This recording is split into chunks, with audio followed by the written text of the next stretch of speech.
this law, its days are numbered. And so the question is, whether it gets repealed this year or next year or 5 years from now, it's going to go away. On this episode of Transition Virginia, the right to work law. Come to Virginia and abuse our workers. We're joined by Delegate Lee Carter. Business interests love a right to work law because it means people are easier to exploit. And Jason Parker of Virginia State Building Trades. All these elaborated fears and all these exaggerated outcomes are myths. Plus, a special appearance from Governor Bill Tuck. The existing economic dictatorship imposed by ruthless union leaders must be curbed. All that and so much more on this episode of Transition Virginia. Be seated. Present you is burnt out at your current job, but future you works at Geico, and future you is also a beekeeper. Me? I don't even go outside. Well, with Geico, you got a consistent schedule, so you are now one with nature, my friend. So I've become a bee person?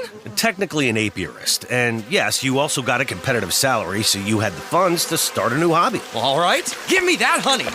Virginia Beach. Start your future at Geico. We're hiring claim sales and service agents. Apply online today at geico.jobs/Virginia Beach.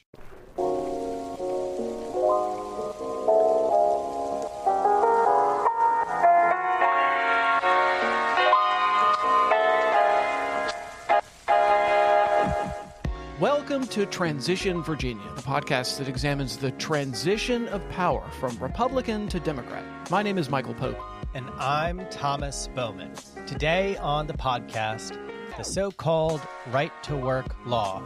Virginia is one of 27 states that has a law preventing employers from compelling their workers to pay union dues, which means that people who are not members of the union and don't pay dues get all the advantages of being represented by the union. Labor groups have wanted to get rid of this thing for years, but now that Democrats are in control of the General Assembly, business groups have been able to keep it from getting to the House floor. Today, we'll talk to the foremost enemy of the right to work law, the man who introduced the bill to overturn it, Delegate Lee Carter of Manassas. Thank you for joining us. Thank you so much for having me. When you introduce me like that, you should see me over here flexing. We are also joined by the president of the Virginia State Building and Construction Trades Council, Jason Parker. Jason, thanks for joining us. Thank you for having me. Glad to be here. All right, now the effort to get rid of the right to work law had little support from Governor Ralph Northam. When I cornered him at the governor's mansion and asked him about his position on the bill, when he answered the question, he started by listing off other agenda items that were not the right to work law. So I stopped him while he was talking about this and asked him to answer my question about the right to work law. This is how he responded. Let's do things that are realistic in the Commonwealth of Virginia this year, and that's why I'm listing some things that are realistic. Well, lots of people would say that is realistic. Well, we will have that discussion if and when it gets to my desk. If and when it gets to his desk. Turned out to be never. It didn't get to his desk. And you get the sense the governor really kind of knew that all along, which is why he tried to change the topic of conversation when I asked him about it. Lee Carter, why does the governor believe that this is not realistic, and how do you change his mind?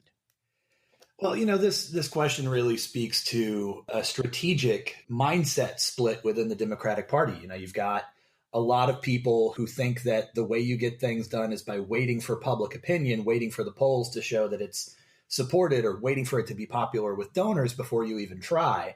And then you've got me and a number of others, mostly newer members, who think that the way you get something done, particularly something controversial, is you put it in and you make your pitch and you shoot that shot. And in the process of fighting for it, that's how you build the support for it. And so when he says it's not realistic, what he means is he doesn't feel comfortable enough going out on a limb for this policy yet. And I'm out there hanging out on that limb, waving and saying, come on in, guys, the water is fine. So it's this really interesting strategic split within the Democratic Party that shows up, not just on this issue, but on a lot of issues. So unsurprisingly, business groups love the right to work law, and they're willing to lobby hard to kill any attempt to overturn it. Here's Brett Vassy at the Virginia Manufacturers Association. Forced unionization in any form, whether it is the misnamed FAIR Act, where you have to pay dues, whether you're a member or not, or whether it is outright ban on right to work, all of it is forced unionization in some fashion. And that's not good for Virginia either. We want to let employees make their choice, and they will, and they have that right every day to be forced not to be compelled to join a union in any way. And that's what we're about, is protecting that for everybody. Jason Parker with the Virginia Building Trades. What would you say to Brett Vassy and other people who say they want to protect workers? So it always amazes me, this type of branding, and it works, unfortunately. But if you take a look at it, take a look at any state that is not a right to work state, what you see is that you have the ability to be a fee paying or dues paying objector. You don't have to join the union. But the thing that always amazes me with this is that you get that job, you go for that job because that job has great benefits, has great terms and conditions that those brothers and sisters have fought for probably decades to get. You come in and you weaken the resolve of the unit. And at some point, you could weaken it so much with so many just free riders, they could decertify the unit. And within a short amount of time, all those terms and conditions can be lost. And you know, when you take a look at Virginia, especially in the sense of business, it always amazes me how they think they're so very, very good at business when they're actually the number one state for federal dollars, or otherwise we'd be Mississippi. So these guys have a wonderful spiel, but the reality doesn't check with their jargon, if you will. Now, when you talk to Democrats in Virginia about this issue, you get the sense that a lot of them agree in principle with ditching the right to work law in theory. But then when you ask them how to make it happen, you get a lot of talk about how complicated it is and how much time it'll take to make it happen. I asked Senator Scott Suravel about overturning the right to work law earlier this year, and this is how he responded to me. Inflicting that kind of change on the Virginia employment system all at once, this fast, I think is something that we need to think about and look at and prepare for, more than just walking one session and declaring that's what we're going to do on July 1. It's a big change in law. Lee Carter, how do you pull the Scott Suravels of the world over to your side on this? How are you going to persuade them to do this? Well, first of all, I think inflicting is an interesting verb choice there. But, you know, there's always, when you're talking about trying to change a politician's mind, there's always things that fall into the category of carrot and things that fall into the category of stick. And, you know, looking at the carrot, you know, there's all sorts of benefits to repealing the so-called right to work law. You look at free bargaining states and they have higher life expectancies. They have better workplace safety. They have better wages. They have, you know, less of a wage gap between the genders and between, you know, racial and ethnic groups. And so there's all sorts of benefits that you can point to for a greater health of the Commonwealth that you can use to convince skeptical Democrats that we need to repeal this law. But, you know, when you look at the category of the stick, I think the single biggest thing that stands out to me is the fact that the number one thing Republicans do, the very first thing Republicans do when they take trifecta control of a new state, is they implement a right to work law. I mean, it is the first thing in their playbook. And it's because Republicans know that business interests love a right to work law because it means people are easier to exploit. And so when they implement a right to work law in a new state, you have this sort of follow-on effect where there's all those negative effects, you know, the inverse of what I talked about in the carrot category. And also, because people's quality of life is declining, there are a lot of people who suddenly sit out of elections. And so you get this weird sort of partisan bump, you know, 4 or 5 years later for Republicans after they implement a right to work law. So you've got to go with this two-pronged strategy, talking to folks where it's like, it's the right thing to do on one hand, and it's also just objectively good politics on the other. Jason Parker, I'm interested, how would you characterize the political landscape in Virginia to repeal right to work? And are you able to describe some of your efforts? You know, they're nervous about it. It's the ultimate to them. commerce law for some reason. I've never understood it. I mean, all right to work really does is forbid an agreement between an employer and a union to have a union security clause. It's very weird to me about that, because I was just on a NAB2, a North American Building Trades Union call, and we discussed this. You know, the Republicans would be disgusted if government got involved in prohibiting such agreement with any other type of agreement. But because they perceive us, these Republicans, as political enemies, they know that by diluting union density, that they, in fact, weaken their political adversaries as they see them.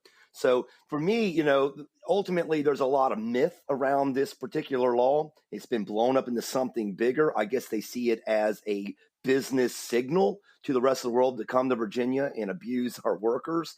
But ultimately, it doesn't have any other real effect other than that union security clause in a contract or a collective bargaining agreement between a union and an employer.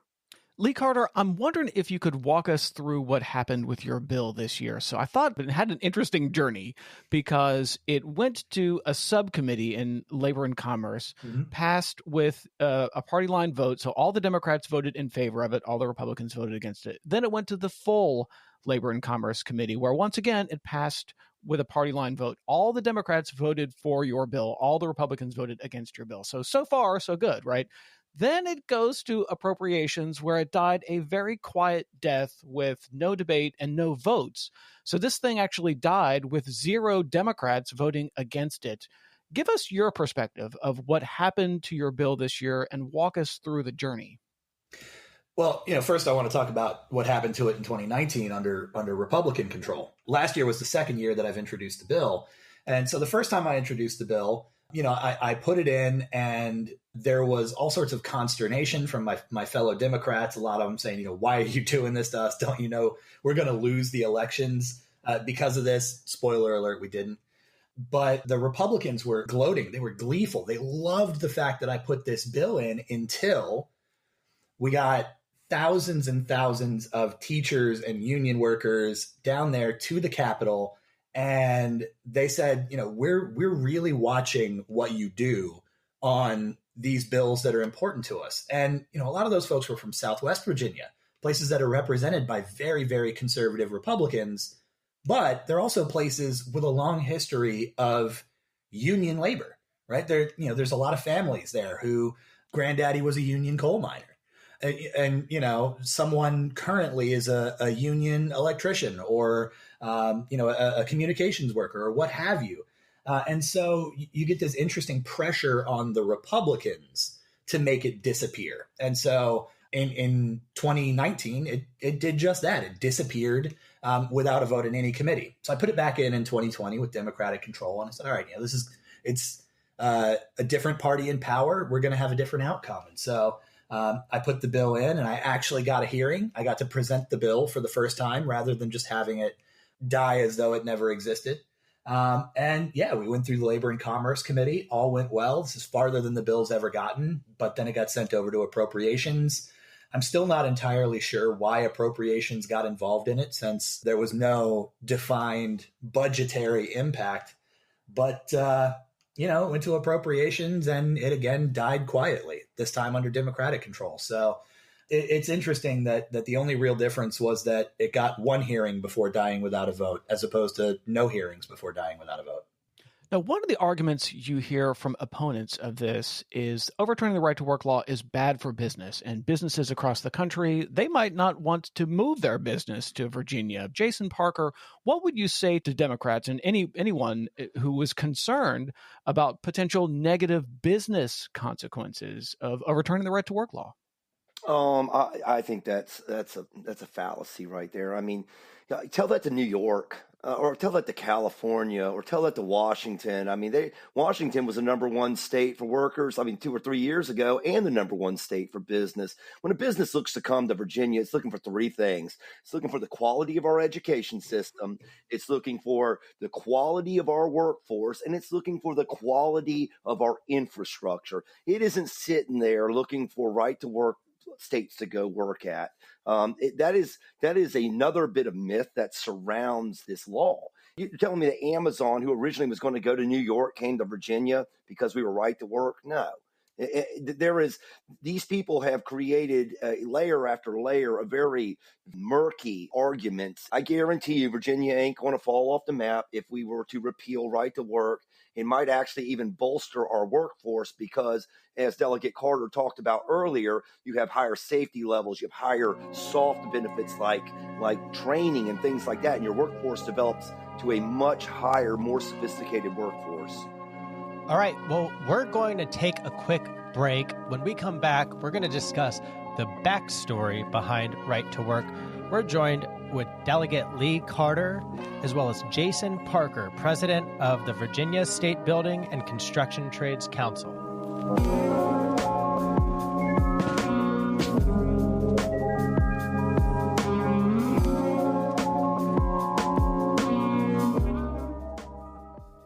Let's say Direct Auto could make your auto insurance needs much simpler, like with friendly local agents who want to help you get insurance no matter what. Is that enough to get you to ask for a free quote? Or are you one of those people who need comedy to convince you? We could put in a laugh track. Or we just stick to having the friendliest, most helpful agents this side of the Mississippi. Or whichever side of the Mississippi fits you best. Call, click, or come by Direct Auto for a free quote and keep driving. Rate savings vary. Terms apply. How you buy can affect price. By insurers from the National General Group, Winston NC. Hey, you. Yes, you. You're listening to Transition Virginia right now, and you're probably a fan of the podcast, right? Well, then rate and review, like Trevor Sutherland. 1 star. The only time I listen is when I'm on. That's not really what I was thinking. Well, how about this review from Richard Krause? This piece of shit podcast, I wouldn't even rate 1 star. Come on, listeners. I know you can do better than that. Hit the pause button right now and give us a quick review.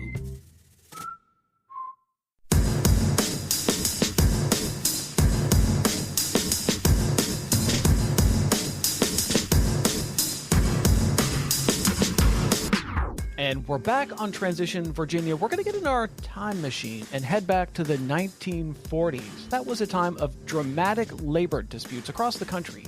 Here in Virginia, it reached a flashpoint involving workers at the Virginia Electric and Power Company, a utility known as VEPCO that was the forerunner to modern-day Dominion Energy. Now, in 1946, VEPCO and the International Brotherhood of Electrical Workers were in a bitter stalemate over contract negotiations. Union leaders announced 1,800 workers would be striking unless they were able to negotiate a new contract. Now, that would have meant a blackout for 63 counties in Virginia and 16 counties in North Carolina and 4 in West Virginia. So it would have been a really big deal. Now, the governor at the time was a guy by the name of Bill Tuck, and he was not about to let that happen. Instead, he announced Virginia would seize and operate the utility to head off the strike. Here's audio from Governor Bill Tuck in the 1940s talking about why he was willing to take such drastic measures. I hold it to be an inviolable principle of the democratic state that no group of men, whoever they may be, shall have the right to weld themselves together and act in such a way as to place in jeopardy the safety, health, or welfare of the general public. Now, the applause you hear there is from members of the General Assembly. The occasion was the 1947 State of the Commonwealth address, just after Governor Tuck solved his VEPCO problem with an extremely unusual solution. Now, fans of Star Trek II, The Wrath of Khan, might be tempted to compare it to the Kobayashi Maru. He declared a state of emergency, then issued an executive order inducting all VEPCO employees into an organized militia. If they failed to show up for work, they could be fined $200 or sentenced to 200 days in jail. That killed the strike, but the governor was not done yet. When lawmakers arrived in Richmond for the 1947 session, he introduced the Right to Work Bill. Here's Governor Tuck during his State of the Commonwealth address in 1947 outlining his proposal. The Right to Work Bill is designed to preserve the liberty of the individual worker. It would ensure that his right to earn a livelihood for himself and his family would not be dependent upon the whims of an arbitrary, unscrupulous, or despotic union leadership. Now, special thanks to the Library of Virginia for this audio, which was originally aired on WRVA. Now, Lee Carter, I know you have taken a look at how the right to work movement evolved in the 1940s. Mm-hmm. How did Governor Tuck's actions here in Virginia fit into this larger picture of what was happening with labor unions across the country at the time? I think Governor Tuck's actions back then, this is a guy that was elected in 1945. He really just sort of tore the mask off of how intertwined the electric utility has been with Virginia government for so long. This is just another chapter in the history of this intermingling of sort of Dominion energy and Virginia politics. You look at Henry Howell in the 50s and 60s. Where he had bumper stickers that said, "Welcome to Virginia, owned and operated by VEPCO." And now apparently in the 40s, you had the governor who was using executive authority to tell electric workers that they had to show up for work or go to jail. I mean, that is unreal. Just how explicit it was that this was an action taken on behalf of the electric utility. Governor Tuck did not hide the logic behind his right to work bill. No, not one bit. When explaining it to a joint session of the General Assembly, he pretty much laid it out as an effort to prevent collective bargaining. This measure would make it unlawful for an employer to enter into a contract with a labor organization whereby any person, as a condition of employment or continuation of employment, shall be required to become or remain a member of a labor organization or pay dues to any such organization. It would also prohibit the employer from requiring that a workman be a non-union man as a condition of employment, thus assisting workers in establishing and maintaining collective bargaining. Jason Parker, why was collective bargaining such a threat to Governor Tuck, and why does it remain such a boogeyman today? Solidarity is our strength. And, one of the things that we've always talked about, if you want to put an employer in his place, put your hands in your pocket as a group. That was the mentality. And, there's been other mechanisms now that function in this space. Like, for example, FMCS, Federal Mediation Conciliation Service. It only has like 80-something employees, and its whole purpose is to go and mediate these moments of clashing between a union and an employer. And, when you look at right to work, I guess they felt it was a way to, again, dilute the density of the union membership within a unit so that if they did have a strike, you would have enough people cross the line and keep whatever function they need functioning.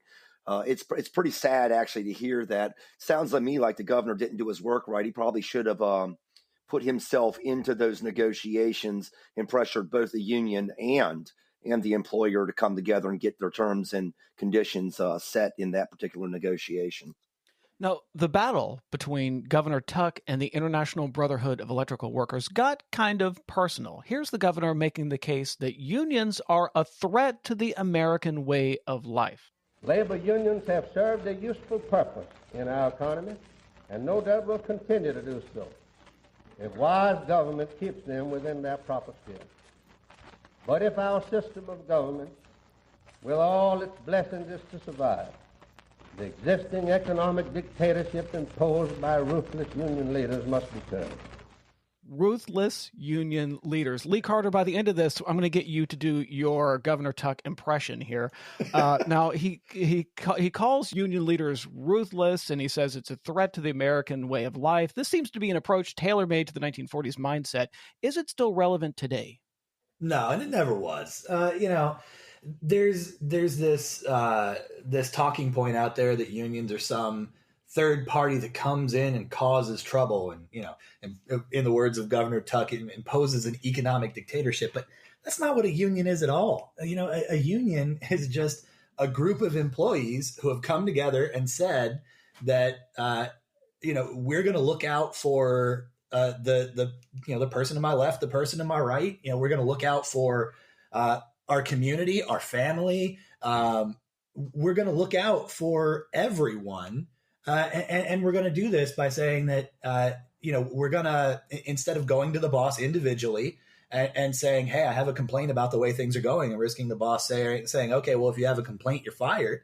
We're just going to go in as a group, and we're going to say, we have a complaint about the way things are going. That's all a union is. It's just a group of people that work in the same place that are presenting their concerns together.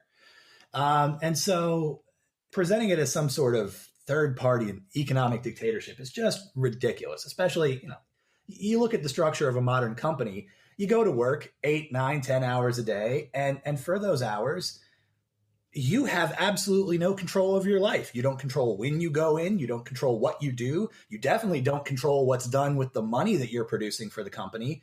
A company itself is an economic dictatorship. And it's this interesting sort of accusing the other side of what we're doing that you hear from business leaders when they say that a union is an economic dictatorship. It's absurd. There's only one boss in a union, and that's the membership. That's right. It is a democratic construct in every way, shape, and form, from stem to stern. And it's a hilarity that there's this creation of this boogeyman called the union boss. There's one boss, the members. Jason, can you expand on that and tell us, what did Governor Tuck just get flat out wrong? He's making it seem like there's a group of people that come in and instill some kind of empowered will on a workforce, and thus forces the workers in the company to come into conflict. And it sounds like to me even a more expansive sphere at the expense of the state of Virginia and the safety of its citizens. The fact of the matter is, to unionize, you have to vote to do that. To strike, you have to vote to do that. Okay? It takes the membership to do that. And the membership has to ratify the contract they get. He has this idea that there's just this group of men and women that are at the very top, and they dictate down through, like there isn't bylaws, like there isn't a constitution, like there isn't a collective bargaining agreement. He has apparently a very rudimentary understanding of how a union operates, its functions, and why it exists. I mean, maybe I'm just cynical, but I don't think that he actually believes that. I think that he, whenever you hear this from Governor Tuck in the 40s all the way up to, the Economic Development Partnership now, when they say stuff like this about third parties coming in, they know that it's not a third party. They just say it because they know that if they actually talked about why they oppose unions in the workplace, they say, it's a disruption of our ability to exploit people. They would never win any of those battles if they were honest. All right, well, let's take one more break because we are almost ready for question time. That's my favorite segment. That's when we take questions from our listeners, our Patreon supporters, and present them to our guests. So once again, we're here with Delegate Lee Carter and Jason Parker, president of the Virginia State Building and Construction Trades Council. Let's say Direct Auto could make your auto insurance needs much simpler, like with friendly local agents who want to help you get insurance no matter what. Is that enough to get you to ask for a free quote? Or are you one of those people who need comedy to convince you? We could put in a laugh track. Or we just stick to having the friendliest, most helpful agents this side of the Mississippi. Or whichever side of the Mississippi fits you best. Call, click, or come by Direct Auto for a free quote and keep driving. Rate savings vary. Terms apply. How you buy can affect price by insurers from the National General Group, Winston & If you want to benefit from Pay to Play, now you can by joining Transition Virginia's exclusive Patreon community. Chip in as little as $3 to help us produce this podcast. Sustaining members get their questions asked on the show, which means you know the next guest before the episode comes out. So if you want us to ask your questions, or even if you just want to support the show, hop over to transitionvirginia.com and click the orange button to become a Patreon patron today. And we're back on Transition Virginia. It's question time. This is the part of the podcast when we take questions from you. If you want to ask us a question, hit us up on Twitter or Facebook. You can also become a Patreon and support the work that we do on the show. Now, this first question comes from Jay Spear at the Virginia Poverty Law Center, who appeared on one of our previous episodes. He asks, why is it called the right to work law when it really is the right of government to tell private employers that they cannot make contracts with unions? Lee Carter, I know you have an interest in the origin of the phrase right to work and how it made its way throughout the country and eventually here to Virginia. Walk us through the origin of the phrase right to work. Yeah, so back in the 1940s when right-to-work laws were first being proposed, there was this Texas businessman / lobbyist named Vance Muse who was actually pretty explicit that the goal of these laws, the goal of passing them through Southern legislatures, was to create a conflict between white workers and black workers. And he came up with this name to say, it's your right to work in a segregated workplace, right? And this talking point of forced unionization, he completed the sentence every time by saying, you shouldn't be forced to join a union that's integrated. So, it was very explicitly a racist project back then. It's interesting when we hear the audio from Governor Tuck, the language around it sounds a little more modern. There's more layers of abstraction, but if you look at the historical record behind the scenes, the guy that was pushing for these laws all across the country was very, very abundantly clear that he came up with this name as a way to play on racial and ethnic tensions in a way that big business could exploit. And the name is so influential, and it influences how people think about this. And I mean, how could you be opposed to the right to work? Lee Carter, I know you have another name that you like to call it. What do you like to call this law?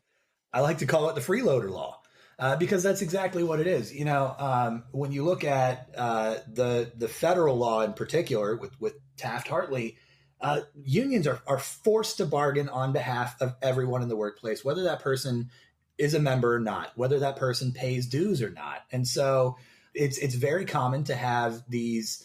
In free bargaining states, it's very common to have clauses in the contract that say that if you receive the benefits of a union, you have to compensate the union for the bargaining that they're doing on your behalf. I mean, that's just fair. But in so-called right-to-work states, you've got the state government coming in and forcing the union to forego that ability to recoup their expenses. So, the union is actually the one being forced to exert effort and create these benefits for everybody without being compensated. And that was exactly the point of the law, was to force unions to bargain on behalf of people who don't want to contribute in return. So in conjunction with the National Labor Relations Act and like Taft-Hartley, you have a thing called duty of representation. You can't just pick and choose what you represent. So a lot of times you have to go and represent somebody, and then they've not contributed to the union at all financially, which is a resource that all of those members contribute to have the representation and the expertise and the counsel they need and the constructs they need to actually push back on a corporation. But now you have the ability to sue the local union you haven't actually contributed to because you don't feel like they represented you well. I mean, it is a demanded service, and there's a liability to it. So it's a pretty gruesome situation, and all it does is weaken the union both in solidarity and financially, and can become a ginormous liability potentially. Yeah, and again, talking about what the union is, it's not some third party, it's not an outside organization. So this came about because of a strike at VEPCO. We're talking about the linemen to your left and the linemen to your right that are paying for these benefits that you're receiving. So, it's really just taking from the community and not contributing to something that benefits everybody. Okay. Our next question comes from friend of the podcast, Trevor Sutherland, the former executive director of the House Democratic Caucus. And he wants to know, in layman's terms, what would the actual result of a right-to-work repeal be on the average Virginia worker? For example, can you say how it would affect a bartender, a hotel front desk person, someone who works at my local mechanic, and someone who works at a Walmart or any other big box store that isn't currently unionized? So, Jason, how would this actually work in the real world? I don't think it would have very much of an effect on them at all, other than it may, in some of those cases, embolden certain working groups to maybe have an election and form a union, and it wouldn't have the stigma of some kind of negative on it, like with the name right to work. But other than that, just right away. Now, there is some, evidence out there that as unions increase in a state, the average workers rights and benefits and wages go up. So it could have that effect, but that is a lagging effect, and it ultimately they wouldn't notice a difference. And I don't believe business would either, other than that a few maybe of these businesses that are already unionized might see higher membership once the worker that was, maybe not a member decided that he can either pay the objector fee or he could be actually a member. And when you look at the calculations of creating a fee-paying objector, what you have is all you do is take out the political contributions, and you also take out maybe some of the charity contributions that are sometimes voted on the floor. But other than that, the calculation for representation is pretty solid. Our next question comes from our friends at the Bold Dominion podcast. Nathan Moore wants to know, what will it take to get Democratic majorities to end this anti-worker policy? Open question to anyone who wants to answer it. Well, what it's going to take is a combination of, from my opinion, it's going to take a combination of convincing Democratic legislators that there's a benefit to their constituents and a benefit to them politically to do it. And also, convincing some of them that there's some peril involved in obstructing it.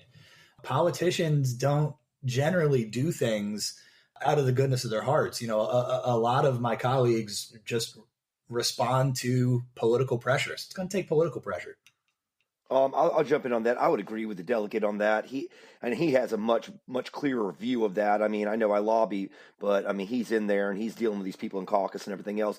One of the things that we noticed especially when you were talking about the 2019 session, everybody got some real cold feet. Everybody got a little nervous, and people wanted passes from the AFL-CIO, because if you look at our survey, that's one of the questions we asked. Do you support repealing right to work? And our president told him, no, there are no passes. You're going on record. You committed to these ideas when you asked for endorsement, and here's where the rubber and the road meet. So reality's a tough bit of business. You chose to be this delegate or this senator, and yes, the eyes of the world, they are watching. So I do want to understand one thing, though, when I'm watching this, is that slowly but surely, and I'm sure the delegate could speak more on this, we're watching this line in the sand move, because it's becoming more and more of the new normal, the idea of repealing. And I think you'll see people more and more become comfortable with the idea when they realize that all these elaborated fears and all these exaggerated outcomes are myth. Like I was saying earlier, that your life won't change one bit the second they repeal right to work. I'm wondering if anyone thinks it's realistic this actually could happen in 2021. I mean, clearly you are both in favor of this. I got that. And you've made your case. I'm wondering how realistic it actually is for 2021, or is this something we're looking at down the line? Well, I've gotten out of the business of trying to predict what my colleagues will and won't pass. I'm very much the outlier within the General Assembly, because, I ran for office because I got hurt at work, right? So, I'm there as this sort of Mr. Smith goes to Washington kind of guy. I don't typically think about whether or not my own political future is in peril when I put in a bill. I just put in a bill because it's the right thing to do. I do things that I feel are morally right and that I feel will be beneficial to my constituents. But the seas are changing a bit. Whether they've changed enough, we'll find out in a couple of months. But this law, its days are numbered. And so the question is, whether it gets repealed this year or next year or 5 years from now, it's going to go away. You can't stop something that's beneficial to all the people forever. So I'd encourage my colleagues to do it now rather than waiting until the political winds are so overwhelming. But we're getting rid of this thing one way or another. That's really good to hear. And I also imagine that this issue would get a big boost from the 2021 gubernatorial elections. Delegate Carter, do you want to take this minute to draw a line in the sand for anybody else thinking about running for office? Well, I certainly have my thoughts on the upcoming gubernatorial elections. I've not made it a secret the last few days that I'm considering whether or not to run myself. I still haven't 100% made that decision, but Yeah, it's going to be a major issue in this election. It's going to be one of the big headlining issues in this election. And if you are unwilling to stick your neck out there and say, yes, I'm going to repeal this law because the law itself is bad for the people of this Commonwealth, then I think there's going to be a lot of people who base their decision of whether or not to support you on your answer to that question. I'd like to add something to that for Joe Public. I don't think anyone's going to change or maneuver their vote based on right to work. So I agree with the delegate. It's a tide that's coming. And if I was a governor, I would be wanting to get my grubby hands on that bill to put it down. I mean, that would be a historic moment for workers in the state of Virginia. And everywhere. We'd be the first state to overturn it legislatively. There have been other states who overturned right to work laws through the courts, but we would be the first to actually pass a bill to repeal that law. All right, well, let's do everybody's final thoughts and then we'll wrap it up. Jason Parker, I'll throw it to you first. So, for us, we spend a lot of effort in the building trades and in the AFL-CIO trying to get collective bargaining back for people, improve minimum wage. Of course, we've had a lot of safety issues with COVID-19 and other items, misclassification of workers. We've got ourselves a prevailing wage for the state attached to Davis-Bacon, and we finally got rid of the Comstock rule and brought back project labor agreements and got private cause to action with general contractor liability. For us, this has been an item of creating union density. We feel like with union density comes political muscle, and at the very end of that road, we see putting down right to work. It would be lovely if it just went down in flames this year, but I wouldn't suspect it. As Lee has talked, there's just been a lot of, hangups emotionally, mentally, I don't know, maybe through who knows what. But this law's days are numbered. We're coming for it, and we're coming for it because we want Virginians to make a good living. We have a huge delta from the southern border to the northern border, and when it comes to wages, we need to make sure that everybody in the state of Virginia who works a day's work and goes home to their family can have family-sustaining wages in a life that's comfortable and agreeable, rather than scraping together every nickel you can to just get the bare necessities that you can get. All right, Delegate Lee Carter, what about you? Yeah, I think Jason really nailed it. This is about who has the power over decisions that impact your life, your health, your family, your bottom line. So, on bill after bill after bill, we're making decisions that impact whether future decisions are made in boardrooms in, New York or London or wherever, or if those decisions that impact you are being made by you and your coworkers. Me personally, I would much rather the power over those decisions be made in your workplace, in your living room, at the ballot box here at home, rather than having those decisions be made by unelected executives and shareholders that currently have that power just by virtue of the fact that they have more money. So bottom line, this is about who's running your life. I want to repeal right to work so that you have that power back, you have that control back over your life, and not some faraway executive. All right, I've got a quick final thought that actually has nothing to do with the right to work law at all, but has to do with this podcast. I am so excited I got to use audio from WRVA that broadcast in the 1940s that I got from the Library of Virginia. And also, I got to make a reference to Star Trek II, The Wrath of Khan, which, as Thomas knows, is one of my favorite movies. So that's like the Venn diagram of everything that's awesome in this podcast. All right, and I, too, have one final thought, and then I'll take us out. I think repealing right to work is a very efficient, free market way to attack poverty. And attacking poverty should be the number one priority for Democrats right now, because extreme economics leads to extreme politics. And so if we ever want to heal as a country, if we ever want to heal as a society, we need to increase household wealth. And increasing household wealth, there's no better way to do that than to have them represented by a union. So that's it for this episode. If you have comments or questions about what you just heard, or maybe you only want to tell us what you think about the show, write an email, send it to us at transitionvapodcast@gmail.com so we can read it on the air. Subscribe to Transition Virginia anywhere pods are cast. Like us on Facebook, follow us on Twitter, or find us on the web at transitionvirginia.com. Don't forget to like and subscribe so you can enjoy our next episode of Transition Virginia.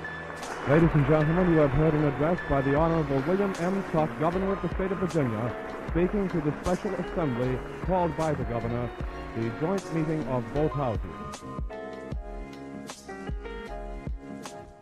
Present you is burnt out at your current job, but future you works at Geico, and future you is also a beekeeper. Me? I don't even go outside. Well, with Geico, you got a consistent schedule, so you are now one with nature, my friend. So I've become a bee person? Technically an apiarist, and yes, you also got a competitive salary, so you had the funds to start a new hobby. Well, all right, give me that honey. Virginia Beach. Start your future at Geico. We're hiring claim sales and service agents. Apply online today at geico.job/Virginia Beach. Present you is burnt out at your current job, but future you works at Geico, and future you is also a beekeeper. Me? I don't even go outside. Well, with Geico, you got a consistent schedule, so you are now one with nature, my friend. So I've become a bee person? Technically an apiarist, and yes, you also got a competitive salary, so you had the funds to start a new hobby. Well, all right, give me that honey. Virginia Beach. Start your future at Geico. We're hiring claim sales and service agents. Apply online today at geico.job/Virginia Beach.